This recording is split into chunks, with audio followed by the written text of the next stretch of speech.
Annabelle, Creation. Starring Anthony LaPaglia, Talitha Bateman and Stephanie Sigman. Directed by David F. Sandberg. In theaters August 11, 2017. The demonic backstory to the evil plaything that inspired The Conjuring and later got its own spin-off, Annabelle, Creation effectively fulfills horror fans' need to be scared, and reminds us of just how creepy dolls can be.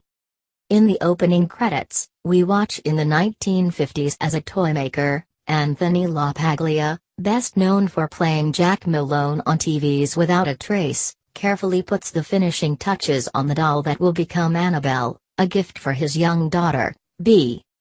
B is struck by a car in the very next scene and killed. Then, 12 years later, the heartbroken toymaker and his mysteriously bedridden wife, Mirando Otto, Rebecca Ingram from 24, Legacy, open their home to a group of orphan girls and a young Catholic nun, Sister Catherine, Stephanie Sigman. The girls are told they can freely go anywhere in the house, except for one place, B's old bedroom, which is always locked. Swedish director David F. Sandberg, whose resume includes last year's horror flick Lights Out, doesn't really do anything flashy or new. But he certainly knows how to solidly ramp up the suspense, and once he turns on the jolt juice, it really starts to flow.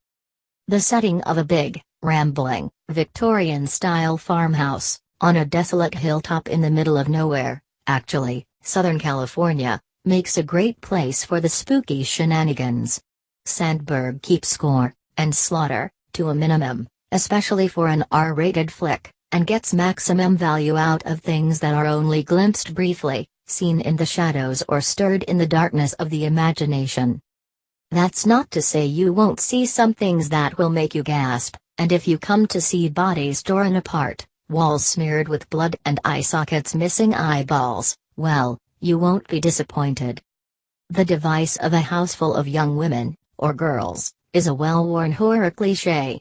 Here, the orphans, who range in age from kids to older teens, provide several creative opportunities for interaction with Annabelle and the house, from telling spooky stories underneath a bedsheet to exploring the grounds and outbuildings.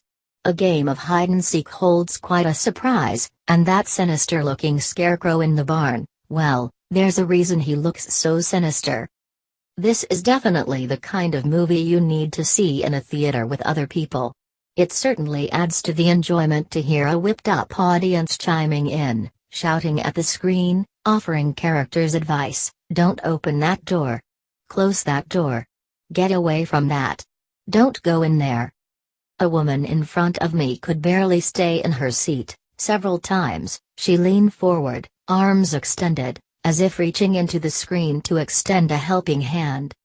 One of those times was the dumbwaiter scene, when one of the smallest girls was trying to get away from one of the other little girls, who had turned into a demon, in the shaft of the house's dumbwaiter, and the ropes were stuck.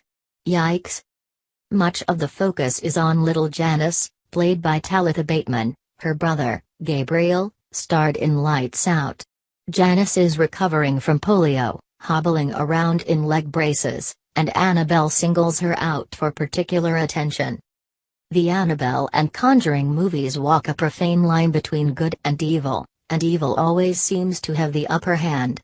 No amount of prayers, holy water, priests, nuns, rosary beads or pages from the Bible plastered over a door can keep the malevolent spirit of Annabelle from raging across the decades. The doll, a priest says, is a conduit for evil. Mullen's wife says it's the devil itself. Whatever it is, it's on the way to being a linchpin of one of the most successful horror franchises ever, a nearly $900 million part of director-producer James Wan's Creepshow empire, which includes Saw, 6 movies and counting, Insidious and now the ever-widening world of Annabelle. Next year we'll see The Nun, of which Annabelle, Creation provides a peek, a dark, spectral presence in the corner of a picture frame. Even if you don't buy into believing that Annabelle is a conduit for evil, you have to agree, this devil doll has certainly tapped into the box office. And as long as people enjoy being spooked by creepy dolls, she'll be around, Somewhere, in the shadows, behind a door, inside that locked room. Don't go in there, go in there.